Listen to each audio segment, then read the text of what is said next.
Kita lanjut soal ketiga. Halis syirku mawjudun fi hadhil ummati? Apakah kesyirikan mawjudun, masih ada? Mawjud itu artinya ada ya.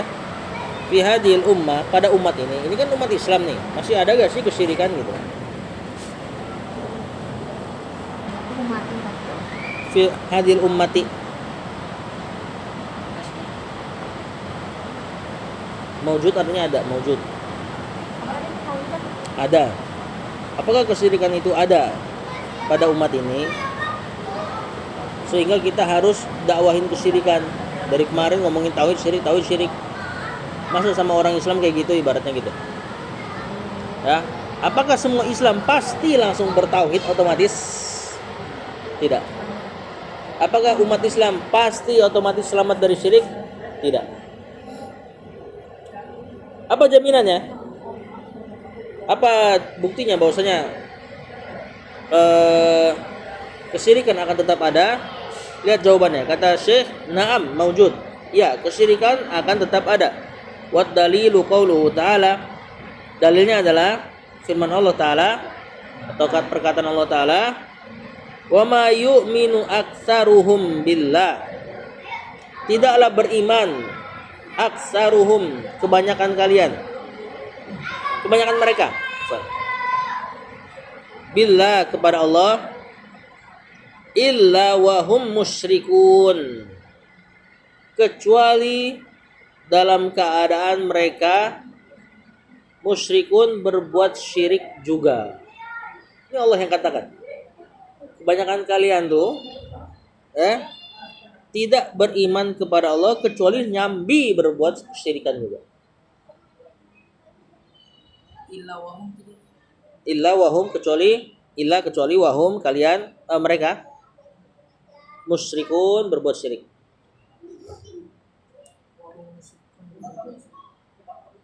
Nah, ini teguran Allah terhadap beberapa sahabat yang saat itu kalau nggak salah dia melakukan syirik kecil dari perkara jimat atau apa, nah lupa. Allah turunkan ayat ini. Musyrikun, orang syirik, cuma di sini terjemahannya berbuat syirik aja. Berbuat syirik. Kecuali mereka berbuat syirik. Hah? Yu'minu, saya nggak tahu yu'minu. Beriman. Yu'minu, beriman. Nah, intinya ada salah satu sahabat sebagian yang melakukan kesyirikan kecil. Allah turunkan ayat ini. Kesyirikan kecilnya kalau nggak salah terkait masalah jimat. Nah, intinya adalah kaum muslimin bahkan di zaman Rasulullah SAW nggak selamat dari yang namanya kesyirikan. Sebagian ada yang pakai kalung di ontanya biar ontanya nggak kena ain. Sebagian ada yang pakai cincin biar nggak kena hasad dan penyakit. Sama Rasulullah SAW dibuang tuh cincin emas lagi, ya, dibuang. Akhirnya para sahabat bilang, ambil cincinnya, jual aja, kalau nggak boleh dipakai sama Rasul, jual. Kata sahabat, aku nggak akan mengambil apa yang sudah Rasul buang. Kata Rasul apa? Ketika dia nanyain cincin yang dipakai sama salah satu sahabat itu, kalau kau mati dalam keadaan itu, kau tidak akan beruntung selama-lamanya. Ini berarti perbuatan apa tuh? Syirik. Menjadikan cincin sebagai sebab tertolaknya bala, sebab datangnya manfaat. Dan ini nggak terbatas ke cincin.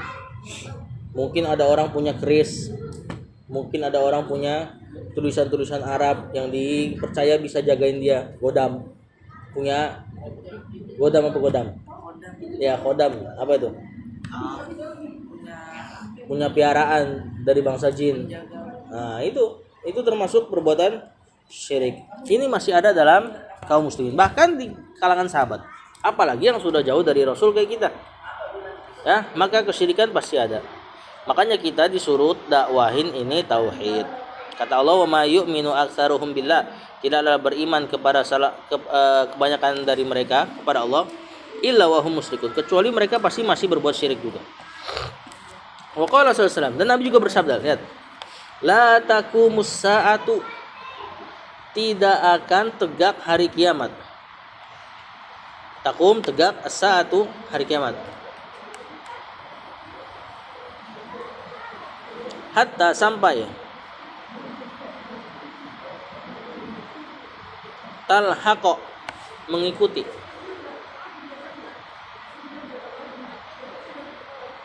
Qabailu, kabilah-kabilah. Kabilah itu bangsa-bangsa. Mirip suku-suku kecil kabilah.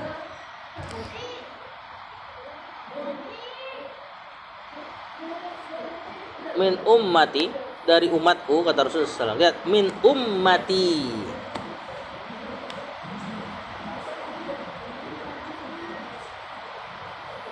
Dari umatku.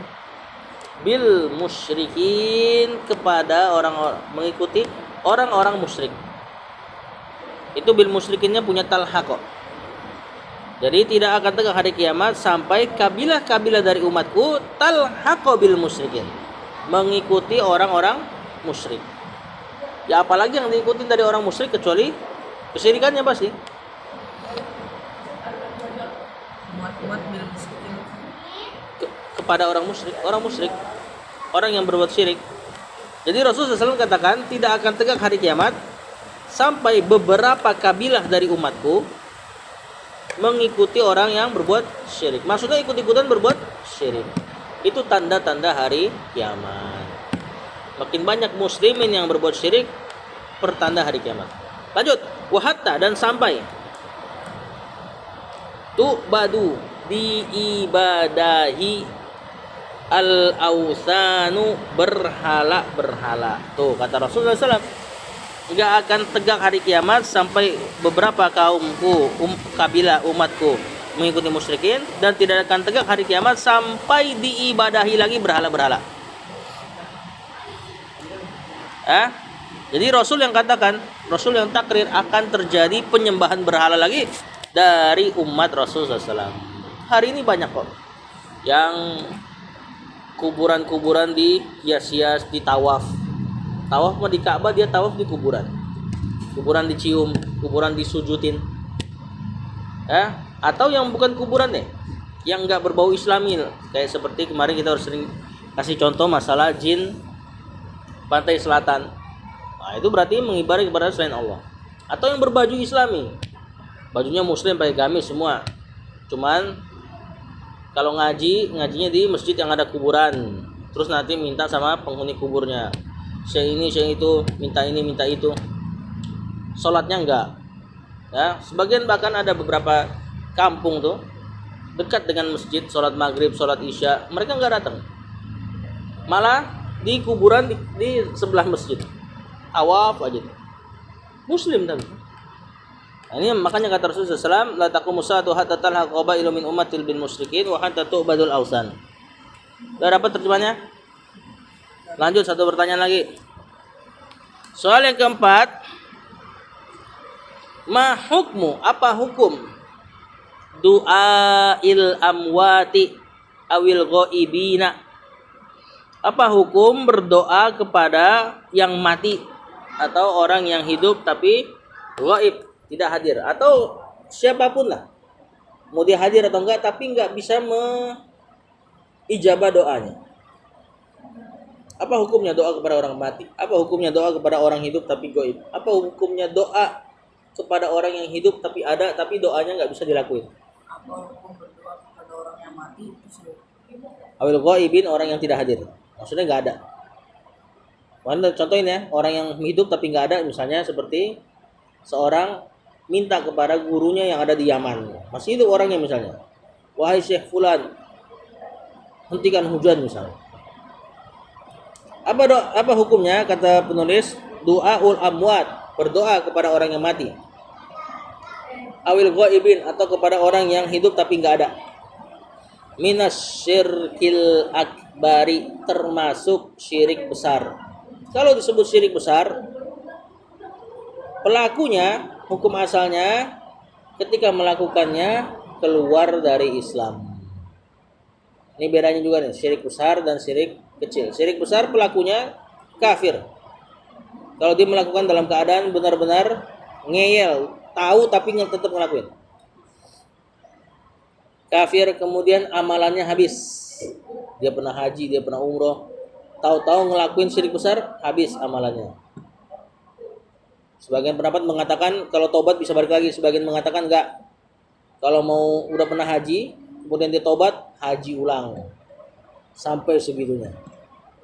Ya. Ada syirik kecil, enggak. Kalau syirik kecil, pahala yang habis, pahala yang dia lagi lakuin. Misal dia sholat untuk Allah tapi untuk pujian manusia. Nah, pahalanya habis, yakni pahala sholatnya. Doa. Mudah-mudahan seperti itu. Qala ta'ala, Allah Ta'ala berfirman, la tada'u, jangan ibadahi. Atau boleh juga jangan doa.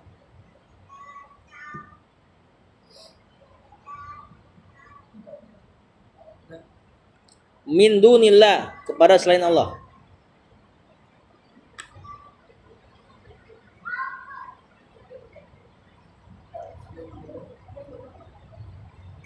La yanfa'uka, yang tidak bisa memberi manfaat. Yang tidak memberi manfaat.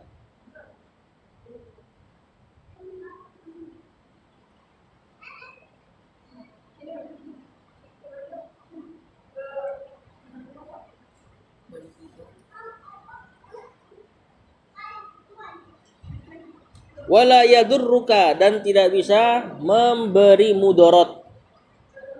Tahu ya, mudorot ya. Manfaat berarti ngasih kebaikan, mudorot berarti ngasih kerugian.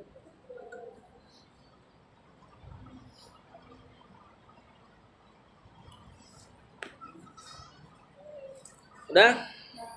Fa'in fa'alta, kalau engkau lakukan. Apa yang lakukan apa? Tadi berdoa kepada yang nggak bisa ngasih manfaat, nggak bisa ngasih mudarat.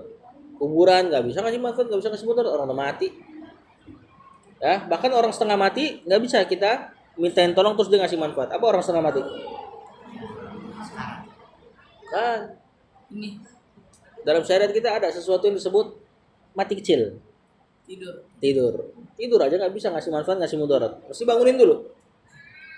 Ya orang mati apalagi, orang mati bisa bangunin nggak? Ambil kopi misalnya, kan nggak bisa. Nah, maka kata Allah, jangan beribadah kepada selain Allah yang tidak bisa memberi manfaat, tidak bisa memberi mudarat. Apalagi patung. Patung benar-benar benda mati. Kalau yang kuburan aja, misalnya kan dia pernah hidup, soleh. Dan dia sebenarnya nggak ridho. Orang-orang soleh itu nggak ridho, misalnya kuburannya dijadikan tempat kesyirikan, pasti nggak akan ridho.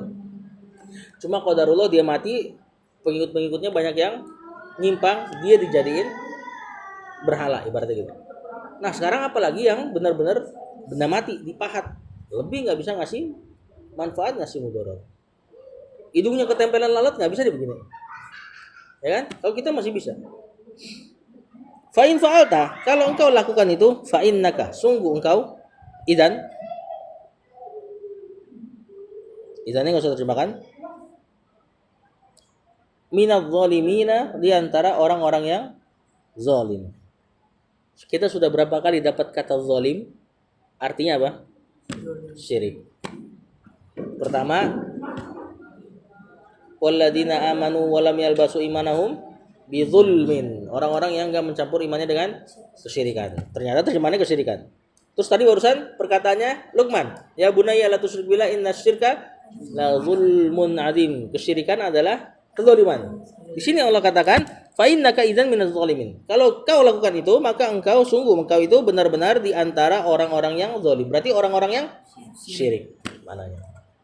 Nah, Allah langsung katakan, yang berdoa kepada selain Allah langsung syirik. Berarti otomatis Islamnya batal. Ingat, kalau dia lakukan dalam keadaan ngeyel. Kalau misalnya orang bodoh nggak tahu, misalnya ustadznya ngajarinnya kayak gitu, dia di kampung nggak ada akses, nggak ada internet, nggak bisa belajar, ya yang dia percaya yaitu ustadz ngajarinnya gitu juga misalnya. Nah ini mudah-mudahan diampuni, mudah-mudahan jadi uzur, dikasih uzur. Tahu uzur ya? Uzur itu dimaafkan sama Allah. Mudah-mudahan ya kayak gini. Kalau ke Jakarta gimana? Kajian banyak, emang dia nggak mau ngaji. Internet video-video pendek banyak, dia emang scrollnya TikTok. Ya nanti kalau dia berbuat syirik, saya nggak tahu ya Allah, ya nggak bisa kalau kayak gitu.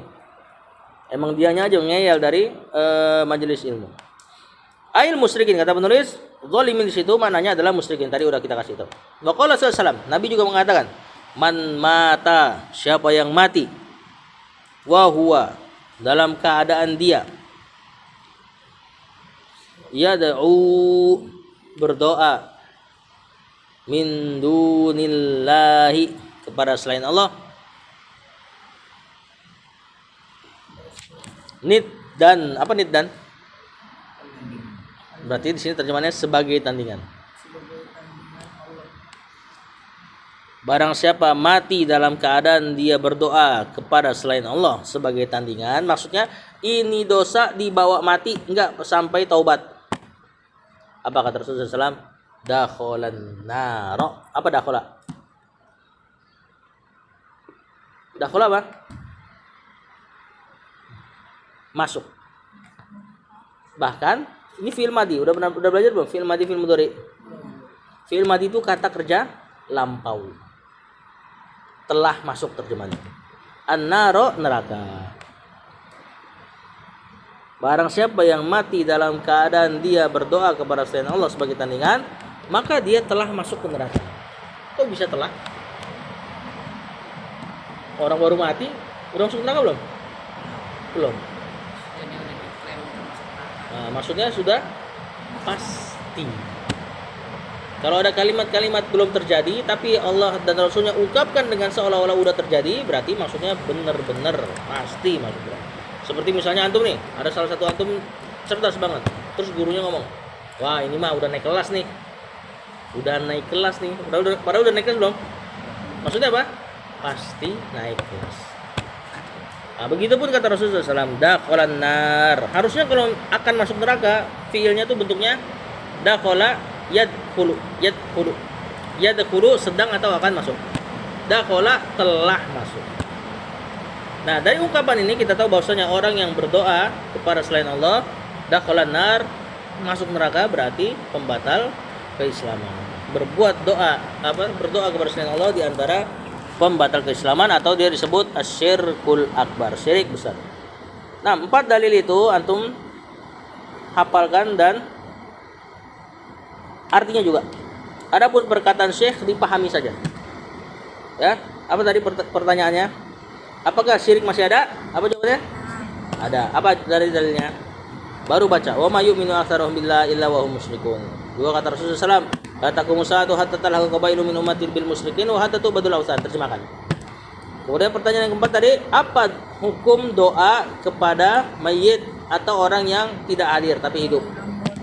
Apa hukumnya? Hal tersebut enggak boleh dan termasuk syirik besar. Baru datangkan dalilnya, wala tad'u min dunillahi ma la yanfa'uka wa la yadurruk fa in fa'alta fa innaka idzan minadh dhalimin. Kemudian kata Rasulullah SAW, man mata wa huwa yad'u min dunillahi niddan dakhalan nar. Baru terjemah. Udah? Tambah enggak? Cukup. Nah, silakan dihafalkan. Sallallahu alaihi Muhammad wa ala alihi wasallam.